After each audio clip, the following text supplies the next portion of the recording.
নামাজিরা জান্নাতি নামাজিরা ফাদখুলি ফি ইবাদি ওয়াদখুলি জান্নাতি। আর পাশে আপনাদের এখান থেকে সামান্য দূরেই কিন্তু সারিয়া গান্ধী জোরে গান ঠিক কিনা। গত বছর দিনের বেলায় আমি একটা মাহফিল করছিলাম, আপনাদের মনে আছে?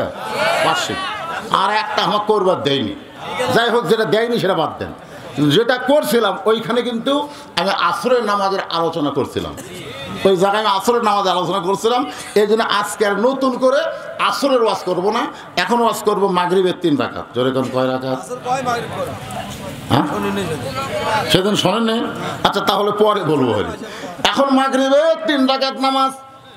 আপনারা বলেন তো 5 ওয়াক্ত নামাজ 4 ওয়াক্ত কিন্তু জোর, ফজর 2 রাকাত হলেও কিন্তু জোর, জোহর 4 রাকাত জোর, আসর 4 রাকাত জোর, এশা 4 রাকাত জোর, আর মাগরিবের 3 রাকাত হলো জোর। বেজোর না? আচ্ছা 5 ওয়াক্তের মধ্যে 4টাই হলো জোর, জোর আর বেজোর বুঝুন তো আপনারা। তাহলে মাগরিবের 3 রাকাত কি? সাহাবারা বললেন এ রাসূলুল্লাহ এই বেজোর মাগরিবের 3 রাকাত নামাজ আদায় করলে আমাদের লাভটা কি? রাসূল বললেন তাহলে শোনো, এই যে কোরআন শরীফের শুনতেছেন, এই কোরআনের মধ্যে একজন নবীর নাম আছে, সেই নবীর নাম হলো ইয়াকুব নবী। জোরে কোন কি নবী? ছেলেরা আমার সঙ্গে, মুরব্বীরা না, ছেলেরা একটু আমার সঙ্গে বলবা, ইয়াকুব নবী বাস করিতেন কেনানে, সবার চাইতে ভালোবাসতেন ইউসুফকে। ইয়াকুব নবীর কিন্তু 2টা বউ ছিল। কয় বউ? 2 বউ। বাবা আদম থেকে আমাদের নবী পর্যন্ত যত নবী দুনিয়াতে আইছে, একজন নবী খালি একটা বিয়ে করছে বউ না পাওয়ার কারণে। বউ না পাওয়ার কারণে কয় বিয়া? একজন নবী, তার নাম হলো আদম আলাইহিস সালাম। বউ পায়নি কারণ যে কয়টা মেয়ে মানুষ সবই তার মেয়ে, জন্ম দেওয়া মেয়ে আর ছেলে। বউ না পাওয়ার কারণে হাওয়াকে নিয়েই কিন্তু আদম নবী ছিল।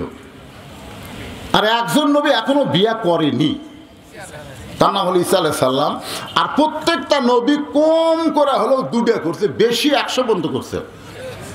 কম করে হলো করা 2টা করছে। এই জন্য আল্লাহ কোরআনে যেখানে বিয়ার আয়াত দিয়েছে সেখানে 2 দিয়ে শুরু করছে। তোমরা 2টা বিয়া করো, মজা পাবা। এক বউ রাগ করলে আর এক বউয়ের কাছে যাবা। ধরে কোন কথা লিখবে না। আর একটা লিয়েই যদি থাকো তোমার জীবনে মজা নাই।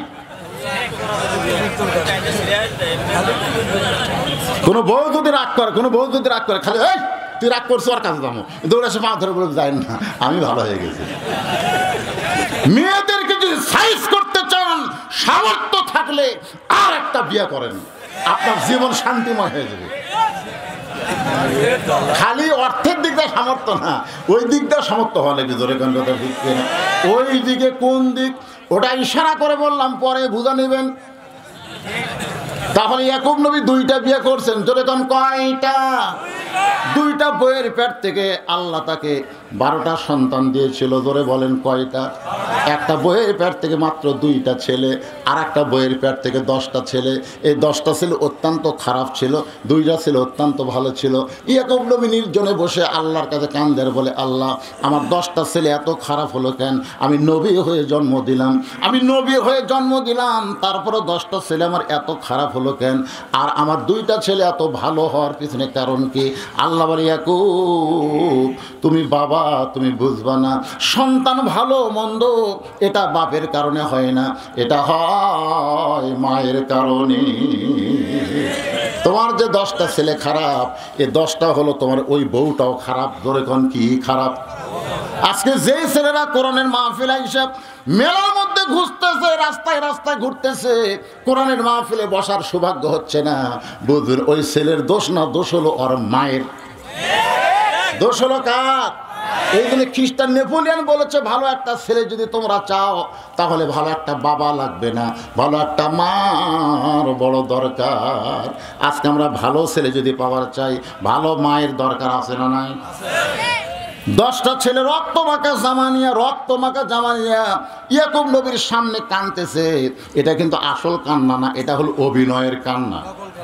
চোখ দেখালে দর দর করে পানি পড়তেছে। ইয়াকুব বলে, খবর কি বাবা?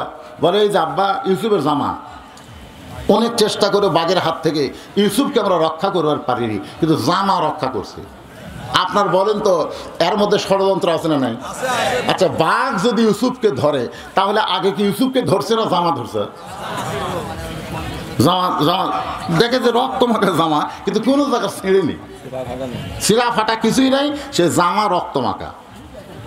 এখন ওই বুঝবার পারলেন যে এরা ষড়যন্ত্র করছে, কিন্তু জবান খুললেন না, কারণ জবান খুললেই বিপদ, জবান খুললেই বিপদ। এই কারণে তিনি ঘরের মধ্যে গেলেন।